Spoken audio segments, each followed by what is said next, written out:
کفرو کا ورڈ جو ہے وہ کفر سے ہے، ٹھیک ہے، یہ سب اردو کے لفظ ہیں، بس یہاں پہ عربک کی طرح یوز کیا گیا ہے. بے شک وہ لوگ جنہوں نے کفر کیا، سوا ان برابر ہے، علیہم ان پر، انذرتہم کہ آپ انہیں ڈرائیں، ام لم یا نہ، تنذرہم ڈرائیں، لا یؤمنون نہیں ہے وہ ایمان لانے والے. یہاں پہ کیا بات ہو رہی ہے کہ بے شک وہ لوگ جو کفر کرتے ہیں ان کے لیے برابر ہے کہ آپ ان کو یہ پیغام دیں، آپ ان کو ڈرائیں یا پھر نہ ڈرائیں، ان کو کوئی مطلب نہیں، وہ نہیں ہے ایمان لانے والے. دیکھیے بہت سارے لوگ کا یہ کہنا ہوتا ہے کہ اگر کوئی کفر کر رہا ہے تو اس میں اس کی کیا غلطی، اس کو ہدایت نہیں مل رہی ہے.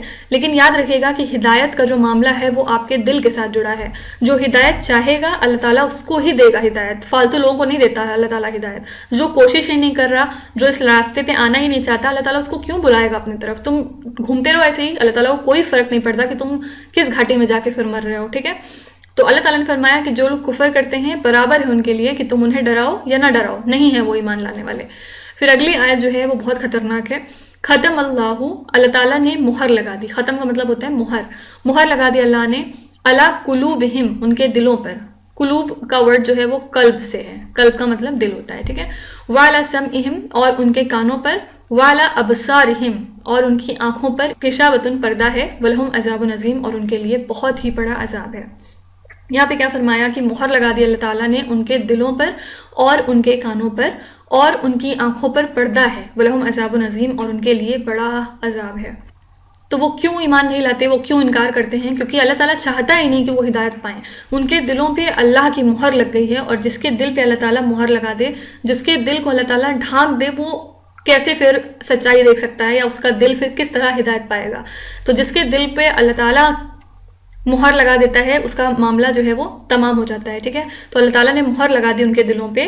ان کے کانوں پر بھی جو ہے مہر لگی ہوئی ہے، کیونکہ جب نبی صلی اللہ علیہ وسلم پکارتے تھے ان کو دین کی طرف تو ان کو لگتا تھا یہ پاگل ہیں اور نعوذ باللہ ساحر ہیں اور کاہن ہیں، ان سے مطلب ہی نہیں رکھتے تھے، کیونکہ ان کے کانوں پر آلریڈی پردہ لگا ہوا ہے، وہ سن کے ہی نہیں دیں گے، ہے نا. اور والا ابصارہم غشاوۃ اور ان کی آنکھوں پر پردہ ہے. یہ بات کیوں کہی گئی ہے یہاں پہ؟ کیونکہ جب نبی صلی اللہ علیہ وسلم جو ہے معجزے بھی دکھا دیتے تھے ان کو، کیونکہ جب شق قمر کا معجزہ ہوا تھا، چاند جو ہے وہ 2 ٹکڑوں میں ہو گیا تھا، سب نے اس کو دیکھا تھا، لیکن پھر بھی ماننے کو بس تیار نہیں. تو یہی بات ہو رہی ہے کہ ان کی آنکھوں پر پردہ ہے نا، اس کا مطلب کہ وہ معجزے دیکھ کے بھی بالکل ماننے کو تیار نہیں ہیں. آج بھی بہت سارے لوگ ایسے ہیں جو معجزے دیکھتے ہیں، جو جانتے ہیں کہ یہ حق ہے لیکن اس پہ نہیں آتے ہیں. تو ان کی آنکھوں پر ایک طرح سے پردہ ہے اور ان کے دلوں پہ اللہ تعالیٰ نے مہر لگائی ہے. تو ربنا لا تجعلنا منہم، اللہ تعالیٰ ہمیں اس میں کبھی شامل نہ کرے. ولہم عذاب عظیم اور ان کے لیے بہت ہی بڑا عذاب ہے. تو آپ دیکھ رہے ہوں گے کہ شروع کی 5 آیتوں میں اللہ تعالیٰ نے پہلے متقین کی کیریکٹرسٹکس بتائی ہیں، اور اگلی 2 آیتوں میں اللہ تعالیٰ نے کافروں کا معاملہ تمام کر دیا ہے. کل ہم یہاں سے کنٹینیو کریں گے جہاں پہ ہم منافقین کی نشانیاں دیکھیں گے، اور اگلی 13 آیتوں کے اندر اللہ تعالیٰ نے منافقین کی ڈسکرپشن کری ہے کہ منافقین کون لوگ ہوتے ہیں، ٹھیک ہے. تو آئی ہوپ کہ یہ جو لیکچر ہے یہ آپ کو کہیں نہ کہیں ہیلپ کیا ہوگا اور آپ ڈیفینیٹلی سمجھ پا رہے ہوں گے جو میں آپ کو سمجھانا چاہتی ہوں. باقی اللہ تعالیٰ آپ کے لیے بہت ہی زیادہ آسانی کرے. جس راستے پہ آپ چل چکے ہیں بس اس پہ جمے رہیے گا، میری بار بار آپ سے درخواست ہے، کیونکہ شیطان آپ کو بہت ہی زیادہ بہکائے گا اور آپ کو کسی قیمت اس کو پڑھنے نہیں دے گا. تو بس اپنے رب سے دعا کرتے رہیے اور اس پہ جمے رہیے، اور انشاءاللہ ہم لوگ بہت جلد یہ پارہ کور کریں گے. بہت ہی خوبصورت پارہ ہے، اس میں آگے بہت ساری چیزیں آئیں گی. جو ابلیس کا واقعہ ہوتا ہے جو ہم پڑھتے تھے بچپن میں کہ کس طرح ابلیس نے آدم علیہ السلام کو جھکنے سے انکار کر دیا تھا ان کے سامنے اور پھر وہ مردود ہو گیا تھا تبھی سے، یہ والا واقعہ آئے گا. پھر کس طرح ابراہیم علیہ السلام نے کعبے کو ڈیزائن کیا تھا، یہ سب آئے گا آگے چل کے، اور انہوں نے کیا اس وقت دعائیں کی تھی اسماعیل علیہ السلام کے ساتھ مل کے، یہ سب میں آپ کو ایکسپلین کرتے چلوں گی. تو ابھی بہت لمبی جرنی ہے، بس آپ جمے رہیے انشاءاللہ. اللہ تعالیٰ ہم سب کے لیے آسانی کرے، دین پڑھنے اور پڑھانے والوں میں ہمیشہ شامل رکھے. اور اگر آج سے آپ نے یہ لیکچر سٹارٹ کیا ہے تو سب سے پہلے آپ کو بہت زیادہ مبارکباد، کیونکہ آپ عالم کی کیٹیگری میں آ چکے ہیں، اور بیچ میں اللہ نہ کرے لیکن اگر آپ فوت ہوتے ہیں تو آپ سیدھے شہداء کے درجے پہ پہنچ جائیں گے. تو اس کی فضیلتیں ہمیشہ دھیان میں رکھیے گا اور بالکل بھی اس کو چھوڑیے گا نہیں. اللہ تعالیٰ ہم سب کے لیے آسانی کرے، ہم سب کو ہمیشہ صراط المستقیم پہ چلنے کی توفیق عطا فرمائے، اور ہم سب کو پڑھنے کہنے سننے سے زیادہ عمل کرنے کی توفیق عطا فرمائے. تو اگلے لیکچر میں جلد ملتے ہیں. جزاک اللہ خیر. جو بھی وقت آپ نے یہاں پہ اس لیکچر کو دیا ہے اس کے بدلے آپ کو اللہ تعالیٰ بہترین جزا دے دونوں جہانوں میں. یہ میری دعا ہے آپ سب کے لیے. تو پھر ملیں گے. السلام علیکم ورحمۃ اللہ وبرکاتہ.